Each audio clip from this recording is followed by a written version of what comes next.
All right, welcome to episode 4 of Just Joking Podcast. I am King, And I'm Joe. and we've made it to episode 4, man. We did. It's 4 now.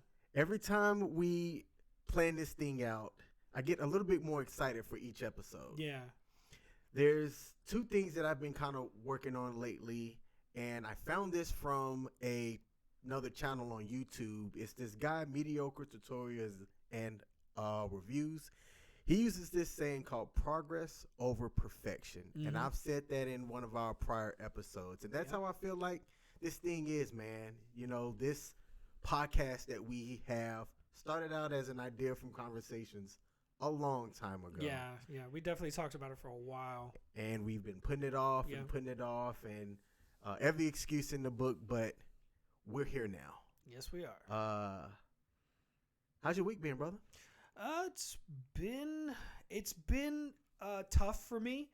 I was dealing with some anxiety issues last few days. It's been a bitch. Like just trying to make it through the day. Like like people ask how you're doing, and you're supposed to say, "I'm good, man. How about you?" Because you know, superficially, you know, you feel like most people don't truly care, don't really give a shit. But with your friends, you should say how you're really feeling. I agree. But it makes you, like, when it comes to things like this, you always wonder if your friends are going to be like, "Oh, dude, I didn't want to know that much." You know what I mean? Like, bro, it's like, dude, I just asked how you were doing. You know what I mean? So it's one of those things where I had done something for work maybe a few hours before I made this post on Facebook. And this person brought up this person who's much younger, and truthfully much wiser than I am now at my age. Ooh, that's a compliment. Which, yeah, and he's doing this at a very young age. But he's at his age focused on breaking this stigma. Because, you know, we talked about mental health in like our first episode. Yes. And then we talked about it again in our second episode. Yeah. To know that the younger generation has that foresight to start talking about it now, and the fact that I do it for work and I do it on this podcast, but I realized it wasn't really actually talking that much about how I was feeling. I mean, I do it with my wife behind closed doors because that's what we do, especially in my culture. Everything's behind closed doors. You don't talk a lot about how you feel and stuff like that. But yeah, so when you asked me how I was doing, I was like, wait a second, I wasn't doing well this week. I was actually struggling a little bit. Yeah. And yeah, I'm doing okay now. I was really excited for this. And like, I think this is like one of those bright spots in a kind of weird week.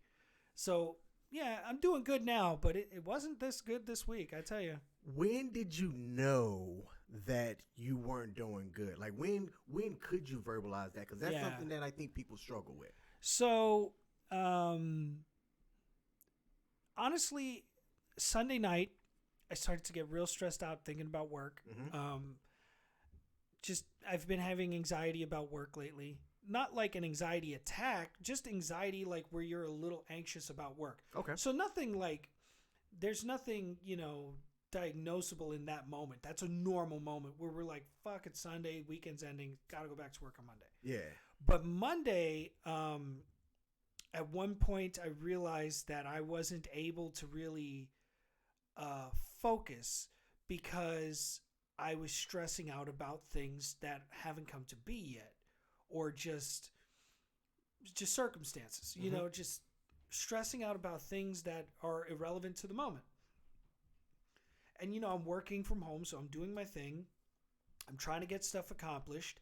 And I just, like my heart was just beating, and like my thoughts were racing. And it took all of the willpower I had and some significant medication that I take, not specifically for anxiety, but it helps with the anxiety. Okay. But with all of that combined, it was still really hard to stay productive throughout the day. I did. Ultimately, I stayed productive, but it was more than a chore to do so. Yeah, it was really hard. And throughout the day, I had to constantly, like, my wife had to constantly remind me, You know, it's okay. Day's going to be over soon, you know. And I mean, even when the day was over from work, it doesn't mean my anxiety went away. Really? Yeah. So like the anxiety wasn't because of work.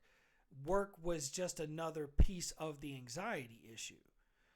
The anxiety was about everything, like life, like, you know, what's going to happen tomorrow, you know, who's going to call me for work, what are my kids doing in school, you know, like just everything all at once. Just it was just that kind of episode. Gotcha. And it lasted about 2 days. So it was 2 days of just wall-to-wall anxiety. And I have methods to like distract myself when I go through like mania or depression or anxiety, but it was tough. Like even those things were like I mean, at one point I closed myself off in a dark room. I just had like the most morose music just playing in the background, just in a dark place. What's that word mean? Morose. Yes. It's kind of like gloomy, kind of dark, you know. I mean, like in context, I got it. Yeah. Well, you understood where I was going. Yeah. Yes.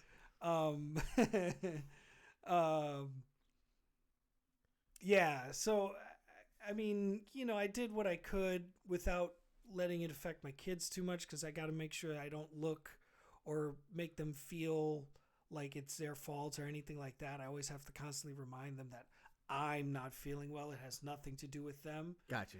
Because, you know, I think we sometimes forget that our kids are just absorbing the energy we're giving off. And it's really hard, like I've said in previous episodes, you know, it's really hard for me sometimes to realize the impact I'm having on other people. And so I constantly have to fight to remember that, and to remind and to let my children know that this is not a you problem, this is a me problem. Okay. And that while it's okay for you to feel some way about it, I don't want you to own those feelings. Like, I don't want them to think that it's because of their actions. Gotcha. Like, I appreciate what they're doing to try to make me feel better. It's adorable. And I never shun them for that. Like, I never push them away and say, no, leave me alone. You know, as I tell them, I appreciate it. It's nothing you can do about it, but I do appreciate it. So, long roundabout way of saying that my week kind of sucked, but it's getting better. That's good. That's good. There's a couple of things that I like to bring up as well. First, today I was able to attend it, but not fully. Me and you were both part of a peer support group. Yes. And we've had to have virtual meetings because of COVID. Oh, I forgot all about it. It was today, I missed it. an hour prior to this, us recording the podcast. And I just jumped in just to see the folks, you know, that are there. It's a good group of guys and gals. And we just kind of have a check-in, man. Yeah. And I personally find value in those kind of things, and just checking in on our public-facing group. I watched this video, and I'm telling you, I was happy to see it. And I was compelled enough to share the video as well.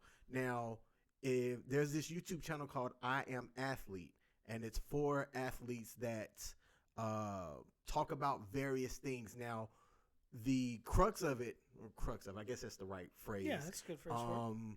Is athletes talking about things that kind of go on in their world, stuff that I'm not I wasn't a professional athlete. We wouldn't get it. Yeah. We're not privy to what they're talking about, or their mind state. Yes. You know what I mean? But they opened up in this one episode, man, and all four of the guys are really good friends. They're pretty well known. Okay. And in the end of it all, they all even ask each other, they're like, yo, we talk almost every day, but we don't have conversations like this. Yeah. We don't do check-ins, you know, to say, hey, man, how are you doing? Like, how are you really doing? Yeah. You know, and it was such, they opened up about so much, and it even got me to thinking. One of the guys has twins, a boy and girl twin, you know, set. Yeah. And he said that he found himself, when the boy would, you know, be how kids are and get hurt or something, he'd be like, man, get up. Yeah. You know, but when this girl would have something happen, it would be different. He's like, hey, come here. You know, how are you feeling? You know, does it hurt? And he, you know, say stuff to kind of comfort him. And he said he noticed himself doing that and was like, wait, Why do I do that? why do I do that? Yeah. He goes, but, being in the locker room, like, it's such a, guys are supposed to be like gladiators and titans and, macho and, we have the same stresses that everybody else has, but we're told not to really talk about it. Yeah, I think that's the dichotomy there is you wonder if you can be both people at the same time, because we're never given examples of people who are like that. Yeah. So like you'll have a lot of dudes out there or, guys in general just who are like, yeah, I got to be macho. I got to be this. I got to, essentially we're all cavemen. That's where we all started, right? We all unga bunga and smashing things and bringing food back for people. We're hunter gatherers. Yeah. And I think the concept at some point of being vulnerable kind of went out the window.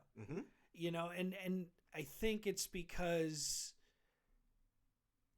it's that word. It's vulnerable. Yes. It's exposing a weakness, like a kink in the armor, like you're not supposed to have that. You're supposed to be like King Arthur or whatever with the shining golden plate and no holes in it, and I think we get caught up in that. Yeah.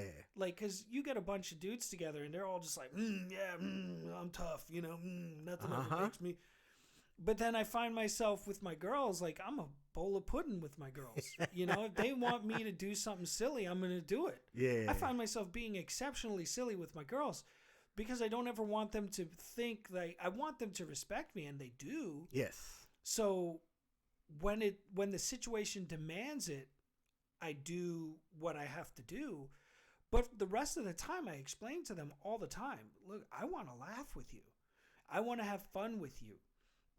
I don't want it to be serious all the time. I don't want to be mean when I have to be mean because you've done something that requires me to respond that way.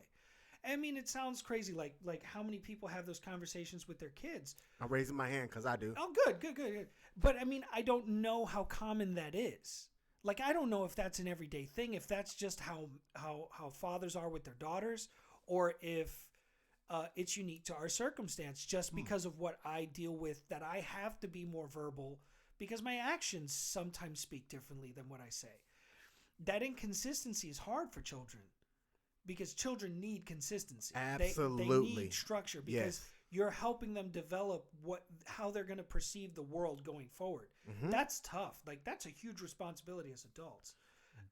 That is what I struggle with being a divorced dad. Yeah. I actually think about that literally every single day because I wanted to have that, of course, everyday presence. Yeah. And technology's helped. It's definitely and I'm also fortunate in that my ex-wife and I have a good relationship. Yeah, and that you have she an doesn't amicable restrict, relationship. Yeah. Me Which is seeing good. my daughter. Like tomorrow, for example, my daughter asked in the group chat if I could take her to the bookstore because she liked going to Barnes and Noble. Oh, I used to love that too. And on one hand, great, cool. Yeah. I know her mom's not going to say no unless she already had something planned. Yeah. You know what I'm saying? Yeah, but then two, I am also kind of like it frustrates me and pisses me off that I do have to check in, sort of. Oh, of course. You know what I'm saying? Yeah. Instead of just being like, that's an adult. She wants to go to the store. Let me just, hey, I'm taking her out to the bookstore or whatnot. So I do struggle with that, of course. But that speaks to how I value just the consistency, especially when they're growing up and learning. Well, I think it's important. Yeah. Well, I tell you one thing right now, being that external viewer to your scenario, like, I think you guys have handled it exceptionally well. I think your daughter's at an age where she's able to make a little bit more heads or tails of what's going on. Because for me, it's always that worry that, the kid's going to think it's their fault and stuff like that. Like, that's the trope of, divorce is the children think it's their fault, which I'm so glad. It doesn't look like that's the problem that you guys have. No. So I'm really grateful for you for that, you know? But I mean, nobody ever wants to have to check in, but if you think about it, I mean, I still kind of do that with my wife. I got to make sure some of the things I want to do with my kids are acceptable to do, you know? She keeps me in check in some ways, you know? Like I've taken my oldest to the gun range. Uh-huh. But that was a conversation we both had to have. Yes. You know? I mean, she probably would have been okay with me doing it anyways because she knows who I am and she knows my life and the fact that my oldest actually asked to go. She wanted to go. So I was like, yeah, okay, let me make it on my terms where we go to a good range and we, you know, we make it nice and safe and she can learn some things about how to shoot and stuff like that. But I mean, sometimes still I do have to check in and make sure it's okay, you know, because, you know, she might have plans too. You know, I'm happy that at least for my situation, it's better than others. And Yeah. see, I'm aware of that and I know that. And it keeps one less stressor off the board. Yeah, you know? absolutely. So- Because divorce, man, can be crippling for years. Whoo, Yeah. yes. It can absolutely be devastating. I mean, I've done it twice. One time it was like, not a big deal. But the second time it was tough. Yeah. I said to myself, I'd never marry again. But you did. Yeah, well. Did you mean it at the time? Or Oh, were I you absolutely, just I hurting? absolutely meant it. Okay. I absolutely meant it. And for the first couple years afterwards, like I just had fun. You know, I hung out with friends a lot. Like I found myself being a very social person because I always needed company.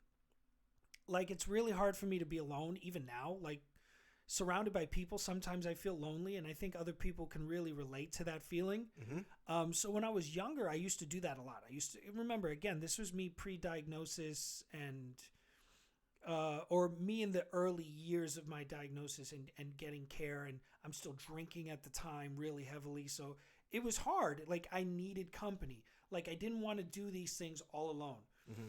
I had no family around, so it was friends. So like I spent a lot of time hanging out with friends, and just having a really good time. And you know, I dated here and there. Nothing ever really stuck. And there was just something about my wife. Like, you know, you've heard the story of everything that went on once we met each other and how it went. But it was one of those moments like you see somebody and there's this connection. Yeah. Like, I don't know how to explain it other than like there was something about her that I just wanted to get to know her. And for the first year or so, we weren't going to get married. And then life started throwing wrenches at us. And so I was like, you know, I can tell you the exact moment when I decided to marry her. Ooh, yeah, let's hear it. I was in the Army, and I was stationed in Germany, which is where I met her. And I was supposed to be there for another 2 years. And the retention NCO, the guy who gets you to sign back up or re-enlist, Mm-hmm. he called me into his office, or he came visit me at my office. I can't remember which. And he let me know that my time was coming up in Germany. I was like, how's that possible? My enlistment takes me till for another year and a half, 2 years. And he's like, well, you have a kid back in the States, and there's a requirement that you can't stay longer than a certain amount of time overseas, which I don't know how true that is, but that's the game they were playing with me. Okay. And maybe it's true. I don't know. Like, Gotcha. I never bothered to look it up. I was one of those dumb soldiers who just, people told me what was what, and I just like, all right. I did my mission and I drove on. But I went home that day, and I was living with her at the time. I went home, I walked in, and she had known that I had this meeting with this guy, and she's like, so what happened? I said, so this is what's going on. I thought I was going to be here for another year, a year and a half, 2 years. They're telling me I only have until like it was like March or something, or June of like the following year. I was like, which means I have to leave. I said, I don't want to leave without you. So the only option we have is to get married. And she was just like, okay. But like, it wasn't like some romantic gesture. It wasn't like I got down on a knee and I had this ring. But it's funny because she looks back at it as a romantic moment, which is so funny how we perceive things. All right. And for her, she explained it that the reason why she thought it was romantic was because the option to leave her behind never occurred to me. Like, yeah. I said, that, so we have to get married. And she was just kind of floored by it. And it's so funny. Like, it's the weird things. We always think about those moments in movies where people are like, they have doves flowing around and they got violins playing and they get down on one knee in like Times Square, some nonsense. Yeah. Sometimes it's the little small things that are romantic and beautiful. Now, I'm wiping tears from my face, but these are tears of laughter. Oh, of course. Yeah, Oh, I was laughing too hard. Oh. No, but yeah, so I was at that moment too where I was like, I'll never get married again. And then, I found somebody who broke down that barrier. When I was vulnerable, she didn't take advantage of that. Bro, you said something right there. Yeah. Because when you're going through something, right, that trust, for me, it takes a lot for me to be able to trust you and give you the side of me that's vulnerable. Yeah. And I've done it, and twice you feel burned. I've been burned by it. Yeah. And through no fault of the other people, because I still respect the two times and the two people that it's happened. Yeah. For me, I don't do it again. You get one time. Of course, yeah. And when that bridge is burnt, I'm done. But that's per person. Yes. You don't have a limited supply of trust. You can trust more than one person. Yeah. Like, the thing is you say this now, you feel this way now, and you can be absolutely 100% like matter of fact on it. I will never trust again. I don't know where you're going, but I'm curious. And one day, someone will come along that you biologically cannot stop yourself from wanting to be near.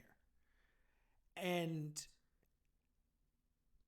we always think we found that. You know what I mean? We always think we found it when we're with somebody we care about, we think we love. And then there's something in the back of our mind that tells us no, and we shouldn't, or this might be a bad idea. And we don't listen because we have this love or this irrational thing that tells us that's the person. But when you're truly with that person, with that biological imperative to be with, like that feeling that that person really truly can be the opposite of you, the yin to your yang, there is no doubt. And the only true way to test them, to know for sure, is when you've opened yourself up and made yourself truly vulnerable. And that's the most frightening fucking thing on the world. And I've been to war. Yep, I agree. And I'm saying this right now. I don't know if that person is a real person for me. Oh, and I understand how that feels. Like, I understand where you're coming from, and I believe you when you say that. I believe in your conviction. I will say, like the Rock of Gibraltar, water will wear you down over time. Someone will show up and just knock your socks right off. And it may be subtle. It may be like insidious, where it just happens over time. And it's not like, you might just befriend someone, you know what I mean? And then just, bam, out of nowhere. Holy shit, I think I love this person. I tell you what. What's up? My kid is somebody who, whenever I see her, the moment that I see her, whether it's been a day, I always smile. Yeah. You know, that's awesome. I would like to say that I would like to if someone were to ever appear, I would want to feel that with that person. That no matter how many days it's gone, when I see him for, that first time in like that day or whatever, like I always smile. Now my kid did do something through no fault of her own, and I struggle with if I should say something, and I'm going to bring it up on the podcast. Okay. So last week, I asked her mom and her if she wanted to keep me company to go grab something to eat. It was this past Sunday or Saturday at this spot in Frederick called Glory Days. Yeah, know it. And I put it in the group chat to see if her mom had any plans with her for dinner, and she didn't. And if Kelsey wanted to go with me, and she said yes. Now I was hoping for that to be a time for us to chit chat, just kind of catch up, talk about whatever. But instead, she had her smartphone out and headphones on, and we didn't do a whole lot of talking. She ate her food, I ate my food, I tried to have a conversation, and that was that. Now I noticed it relatively early, and I struggle with, do I say something now and push it, or do I let her maybe notice it, see it, or say something? Her being 13 now, of all things, to understand and go, hey, my dad did ask me, and I've never had we don't have a rule of no electronics at the table.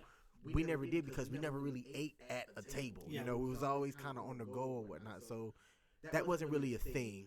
But I made the choice afterwards to not say something then. Mm-hmm. But if it were to come up again, use that as like a teaching moment. Yeah. And see how she understands it and feels about it, man, later on. I think, and that's a tough one for me. I'm in a completely different scenario than you. One thing I would caution is kids don't really get moderation. So she may not even think she's doing anything wrong.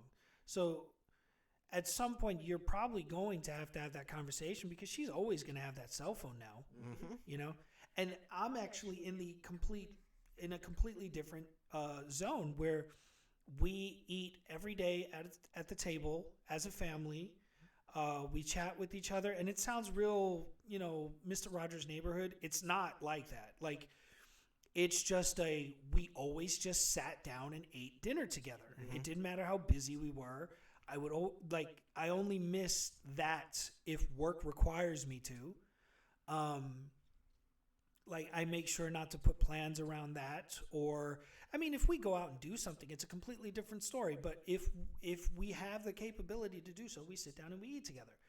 Now, my kids actually aren't allowed to have cell phones yet. They're still fairly young. I don't think they need them. Now, they're close in age. When you get one, are you going to get the other one as well? No. Ooh. Because I'm trying to teach my youngest that she is not equal to the one who is older. That was a problem for me growing up, where my sister was 2 years younger than me. Mm-hmm. So remember, this is early 90s or mid 90s, mid to late 90s. Yeah. Because I turned 18 in 2000, so I'm aging myself. But in the 90s, in a bad neighborhood, you don't let a girl, and I hate to say it this way because it doesn't sound great in 2021, but you don't let a girl who's 16 stay out after dark in a neighborhood like the one we grew up in. Mm-hmm. It just wasn't done. You shouldn't do it. It was dangerous enough with me being out past dark. Mm-hmm. Like, it's dangerous. It's, like I said, I've witnessed things I probably shouldn't have witnessed, but unfortunately, that's life in those neighborhoods. So her entire argument as a kid, and she's an adult now, we have a good relationship, I love her to death. Her argument was, well, he's allowed to. And instead of enforcing a standard for one over the other, not just because she's a girl, but because she's 16 and I was 18, there should have been a difference. Mm-hmm. And this had gone on for much longer than just the year I was 18 and she was 16. It went on for years prior too. And the funny part was, the ironic part was that I was very rule following. Like I aside from the time I got caught, lifting in a car, I didn't do drugs, I didn't smoke, I didn't drink. And I would get yelled at and treated like I was, but the funny part was it was her. She was smoking and drinking and doing all that shit. And she was 2 years younger than me. Uh-huh. And so this is the kind of thing, like, I think of as an adult. I'm like, I don't want my girls growing up thinking they're on the same level, which they are as far as my respect for them, my love for them, and their freedom up to a point. They are equal. But one is younger. She has different standards. And I need them to understand that, because I need them to understand there's differences in the world, with people, not a rights thing.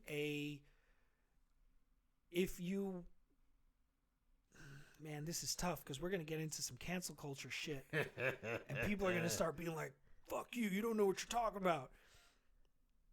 If you work at McDonald's, you're going to live a life that McDonald's can support. Yes. Right? Yes. If you work at corporate for some conglomerate, you're living a life that can support. Yes. Those are the standards I'm referring to in life. Mm-hmm. So the person who works at McDonald's can't be pissed at the person who worked at the conglomerate if they've never tried to work beyond McDonald's. Yes. And that's not to shit on people who work at McDonald's. Not at all. You do what you got to do. Everybody's got their hustle, and I respect you nonetheless. But you can't live the life the other person lives, but you should also not covet their life. You should not be like, you can want more for life without saying, I want to live that person's life. Because fuck that person. You know what I mean? That's their life. Fuck them. They can do their thing. They can have a great life. Go forth, do great things. But if I'm working at McDonald's and I see them, I'm not saying to myself, I want to be them. I'm saying I need to do more. Yes. I need to get farther, higher. But I need to do that on my terms. And that's where these small little things early on start. We learn that in the military. They teach you to shine your boots. Well, not you in the Air Force. Yes.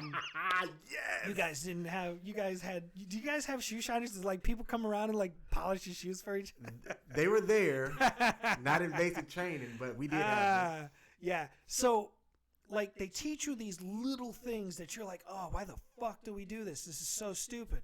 But as you get older, you realize, it's something that I've really translated into teaching my girls is attention to detail. Mm-hmm. It's those little details that matter.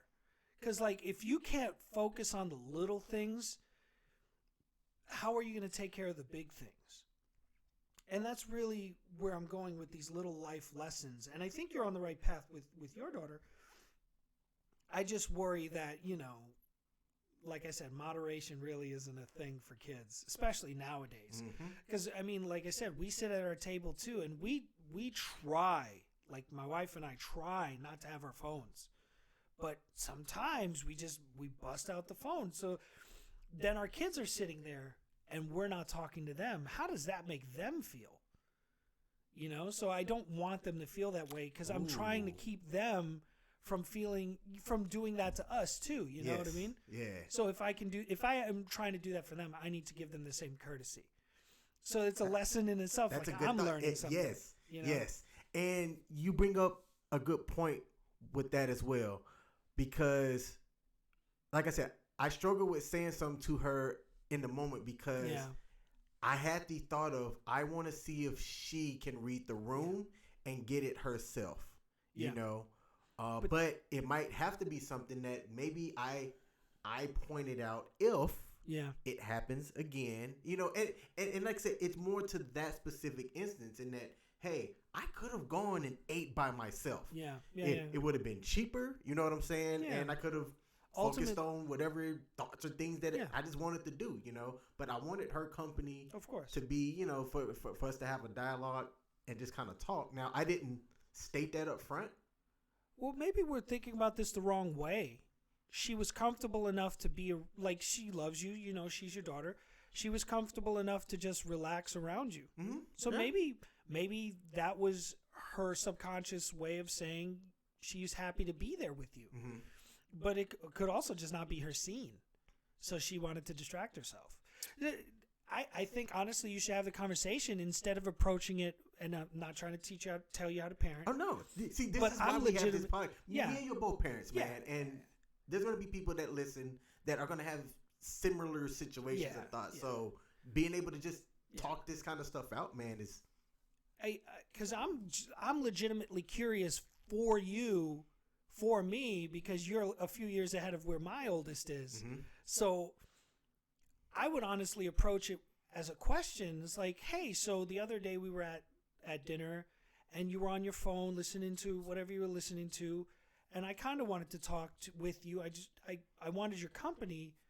What what was on your mind? Like, why were you on the phone? Did you not want to talk, or were you, you know what I mean? Like, maybe not give her those examples, because then you're leading her down it. Like, just legitimately ask her how she felt, what she was thinking about, or something. You know, I'm curious because I, like I said, I'm keeping my kids away from cell phones for as long as I humanly can, until the pressure becomes too much. You know, because they're going to be pressured.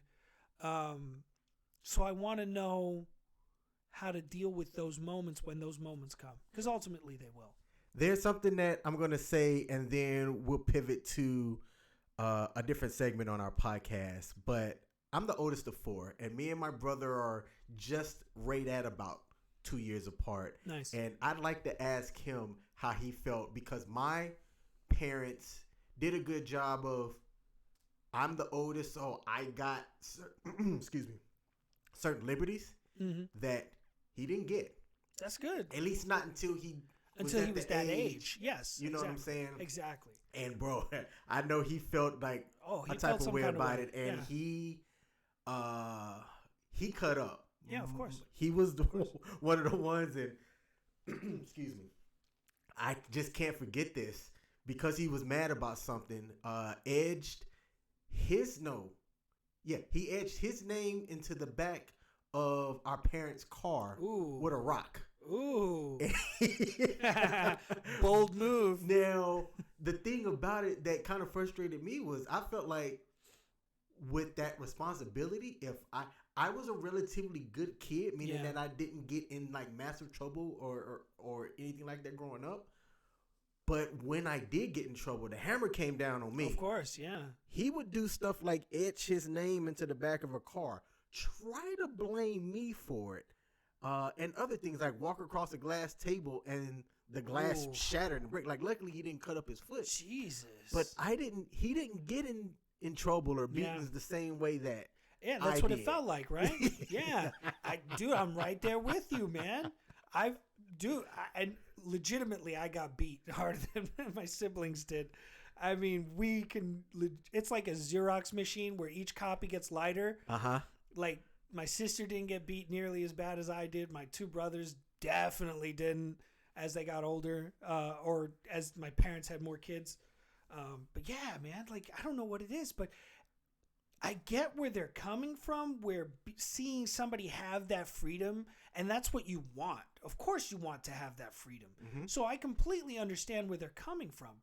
But this is a concept that's a problem with my family, like a deep problem with my family. Not my extended family, not my immediate family. Some of them, they see what you have and just like, what the fuck? Mm-hmm. They don't know all the blood and sweat and tears, and it doesn't really occur to them, or they don't care or choose. I don't know if it's a choice or if it's just naturally backwards. But they see what you have and like, fuck you for having it. Like, they want it. Mm-hmm. But they don't understand what it took to attain it or to maintain it. Yes. Because that's something I think people don't comprehend. They want to just like they see some shit, they may want to steal it, they may want it for themselves, they covet it in some way, but they don't realize what it takes to maintain that life. Because you're ultimately going to go right back to where you were before you attained it, in whichever way you did, because it took work to get there. Mm-hmm. And you can't just instantly have it and expect to keep it. Yep. but yeah, that's the problem with siblings too. It's got super deep for a second. It went off the rails on that one. It's all good, man. Let's pivot to some world news. And there's something that I even don't have on the docket that I like to talk about, but let's start here. Okay. What was your sex education like growing up in high school and post high school? Oh, jeez. I honestly can't recall. We definitely didn't have those cliche movie moments where they have bananas and some teachers teaching you how to put a condom on it. Or did I? I don't remember. But I've seen it so many times where I think I did. Right. But I don't know. Like, I really don't remember high school well enough to know if that actually happened or not. How about your parents or relatives, uncles, aunts? No, nothing like that. Older cousins? I think I was told to use a condom, and it was definitely drilled into my head, don't get a girl pregnant. They didn't tell you how not to, you know. If somebody would have taught me about pull-out game when I was younger, that would have been not productive. No, but I mean, I just kind of, it was tough because I was this really awkward kid who was dating girls 4 years older than me. Ooh. Yeah. So See, like if I was a dad and I had a son and I heard that, and this is going to sound however it's going to sound, yeah, I'd be like, bravo, kid. Yeah. Yeah. But it's very irresponsible because there are a 100%. lot more, even 4 years as a teenager. Yes. Like I was 15 and I lost my virginity to a 19-year-old. Mm-hmm. And, yeah, I learned a lot of things, but, yeah, it's like I was this weird, like I was definitely awkward, but not in a way that wasn't like, not in like, man, I don't know how to explain it without insulting someone. I wasn't like this, like, I wasn't like nerds are acceptable now. Back then I didn't look like a nerd. Okay. And I was able to talk a good game. So I didn't come across as a nerd, even though I was definitely a nerd. But, yeah, it was really weird. Maybe I was just a sweet talker. I am Hispanic after all. And that shit's in my blood. Oh, yeah. But, yeah, I just knew not to get a girl pregnant. And so, like, for the longest time, I only ever had sex with a condom. So somebody told me, and the shit stuck. But I don't know if it was in school. I bring it up because from what I know, and we live in Maryland, and in the Maryland public school education system, I think that it's top-notch, man, in my opinion. Oh, okay. And my daughter's in public school, and in 8th grade, they have sex education. Okay. Right? Now, I don't know what the high school curriculum is for it and kind of what they go over it. I've talked to my daughter about some of the stuff that they've brought up, and I was kind of like, oh, all right, good, cool. Now, as her father, I'm still going to have continued conversations as she gets older. Yeah. But in Ohio State, they have this thing called 6 Week. Now, Ohio State's a college, right? Okay. So this is college age sex education. Yes. Oh gosh. Which is like continuing education. Let me just go back and say this. I can't speak for everybody, but 18 to like 23 or 24 for a dude, most dudes, I think you're horny as hell. It's a super awkward time too. Yes, because you're just not like Eddie Murphy said, you're just happy to be getting some. Yes. You know what I mean? So you're not very good at it. Like you just put it done. You know, like you're too young. You don't have enough experience. So if you go to the website sexweek@osu.org, it reads off and it says, "Welcome to Sex Week. We're glad you came," and that's hilarious to me. That's great. That is phenomenal. That is some Dickensian literature right there. And it reads, "We missed a lot in high school, socially, biologically, and scientifically. That is why Ohio State is creating a judgment-free inclusive, relatable space for our community to explore the sides of sexual health that they never really learned. This is why Sex Week is here. See, I can respect that. I don't know if I would call it Sex Week. Because for me, when I saw that show up on social media, I was like, oh, Ohio State really bringing it strong, you know? But I think, honestly, thinking about where we are in 2021, that's probably a good idea because there's probably still some kids who haven't had good talks or fully fleshed out chats about the nuances of sex. Because, I mean, to tell somebody not to get somebody pregnant is one thing, but to tell them the hows, because, I mean, as an adult with kids now, I don't know how I'm going to have that conversation. I'll probably put it off on my wife. But because I have girls, it's tougher. It is. But who best to explain it to a woman than a woman? So, Lord knows I wouldn't know where to begin. So they give a mission statement. They give the whys and they put stats like the one that I found interesting, and it's the top bullet. Because 15 to 24-year-olds account for half of all new STIs. And the source that they listed for that was the Center for Disease Control and Prevention. Yep.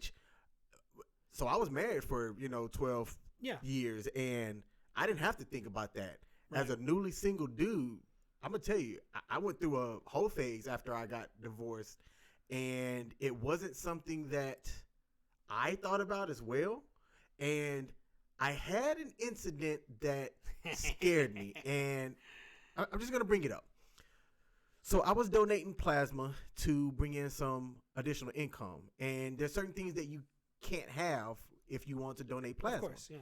So I had an instant, and my small circle of people know about this, so this would be the first time that I'm talking about it publicly, but they send your plasma and your blood off for testing, and they came back and said, you can't donate because of, having X, Y, and Z. It is the first time that I had heard anything about it. Yeah. And at the time I was having a situation with this female. We were having unprotected sex.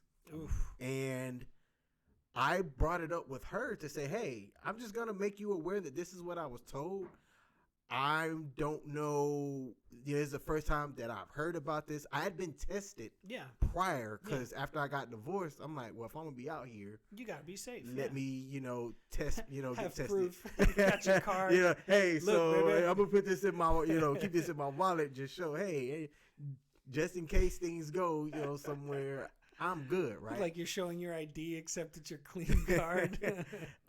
So I immediately went to my primary care provider and said, hey, I got this notification. I would like to verify what's going on. Yeah. So not only that, I went to my primary care provider and I went to the VA. I'm like two separate entities, but let me just be doubly, check. And all the tests came back negative. Good. Right. And here's the thing. I'm asking myself, would I be talking about this if it came back positive? Ooh. I would like to think that I would say yes, but I don't know. Thank goodness I don't have to worry about that. But so then you never got the clap. Never. No. Okay, so you dodged the bullet. Nice. Well done, sir. Well done. I did have an instance at 18 where a buddy of mine and me had slept with the same person. Ooh. And he did. How'd you dodge that bullet, though? I don't know, man. Oh. I don't know. He did like a month after me. Oh, okay. So there's time he in got between. it. Yeah. So anyway, but it awakened me, whatever. To the idea that, all right, I was safe with her. Yeah. You know what I'm saying? Yeah. And I every time I would have a new sexual partner, I would go get tested. So I had multiple tests. Okay. But I mean, it's smart. Yes, but if you're in the dating scene. But when that happened, it made me go, wow, like what if I had got it from her?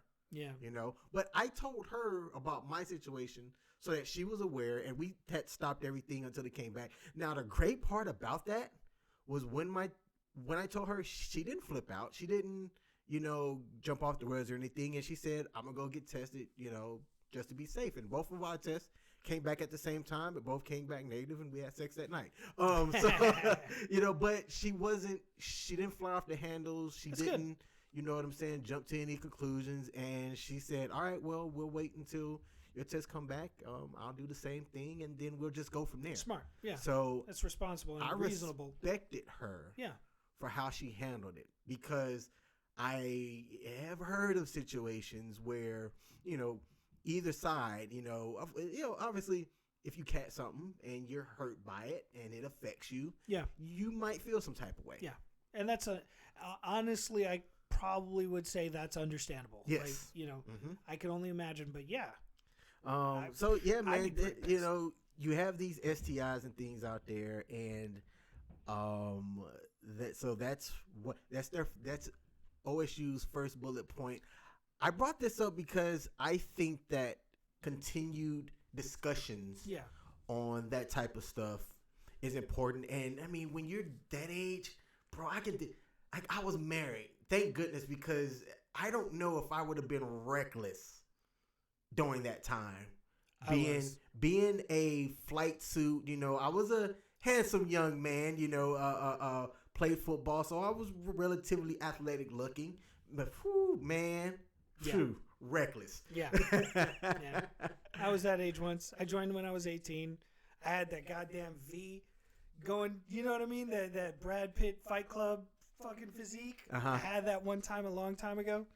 Yeah. Well, hey, man, we are into this, and I did have a couple of other segments, but I'm trying to keep the podcast under an hour. Yeah. So one of the segments or things that we like to bring up is Joe introduces a word to me. Yes. You have a word this week, right? Yes, I have a word for you this week. Okay. This one is one of my favorites because I do it. I use it a lot when I talk about social media and people and what they do on social media. Okay. I'm going to throw it at you, and then we'll get into it. All right. This one is dissonance. Dissonance. Mm-hmm. See, I've heard this word before, too. Yes. Because it applies to a lot of things. So dissonance is like when you have an idea about two different things, but they don't connect. Ooh, very good. Very good. Okay. Very good. It's an inconsistency, right? Okay. Between the beliefs one holds and one's actions. All right. Or one's actions and one's beliefs. There's a disconnect. Got you. And I bring that up because of my favorite term. Okay. Cognitive dissonance. Yes, that's where I've heard the word before. That's where you've heard it before.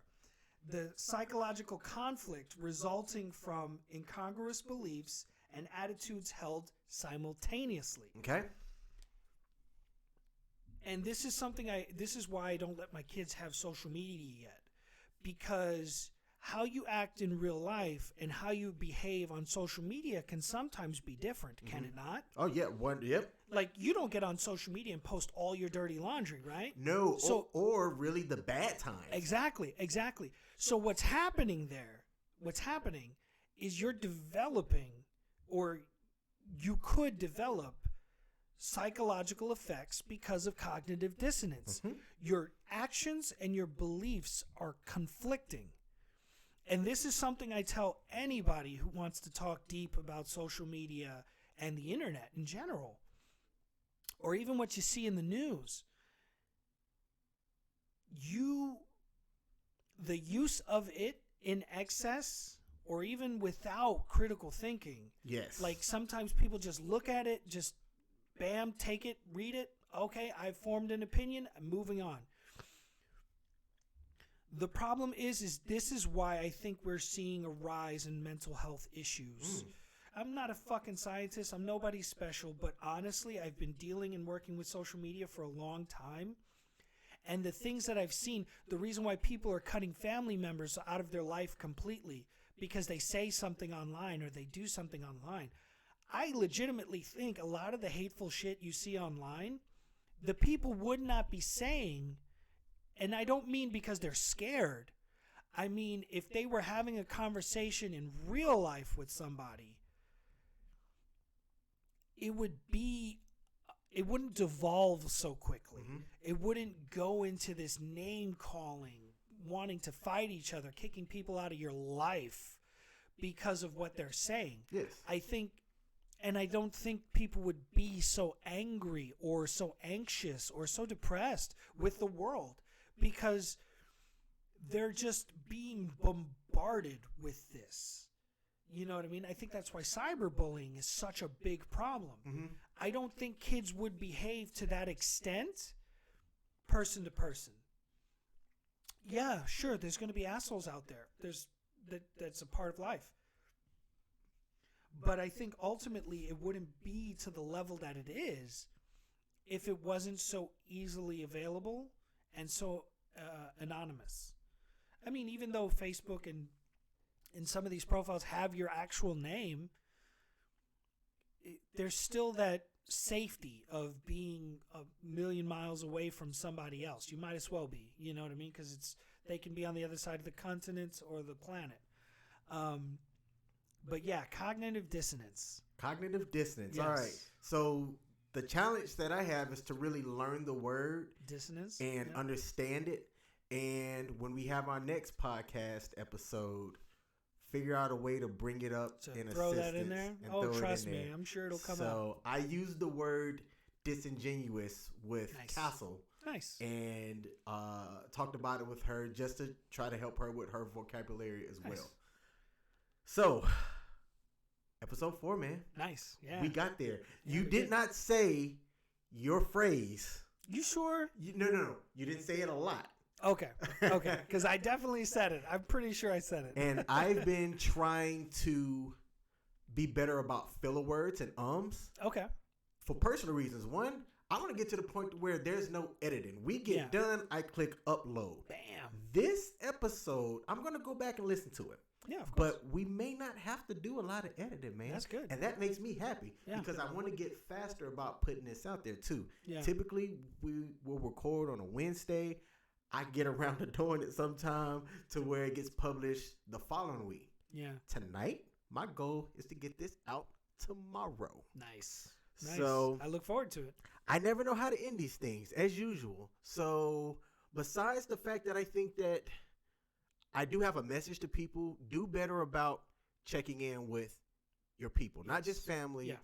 but your friends as well. I have a group chat with some people who you know, Of course. and we have this thing called the homie check-in, where once a Nice. quarter we get together and bullshit, but it's not just bullshit. We have a check-in where we talk to each other about what's going on in our lives, and we've been surprised at what we've heard from each other, but it's a good space for us to be able to just do that and know that, you know, we got each other's backs. Yeah. Even though we're miles apart and some of us have moved on and, you know, have hit milestones and things like that we're like, oh, I didn't know about that, man.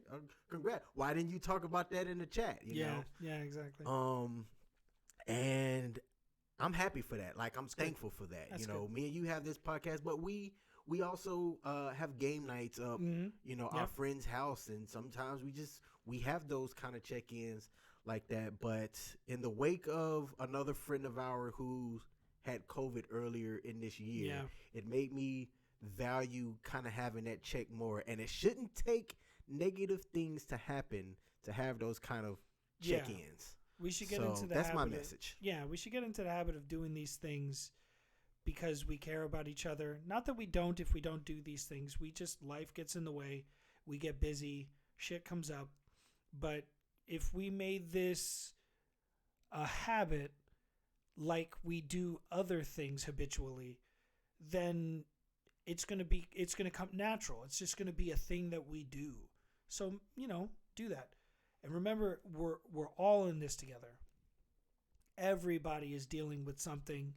So just try to be kind to each other. All right. In the next episode, I'm going to share with you some different therapies that I've had that I felt like really worked out, and I want to talk about it on air publicly. Sounds good. All right, man. This has been episode 4 of Just Joking Podcast. Thanks for tuning in.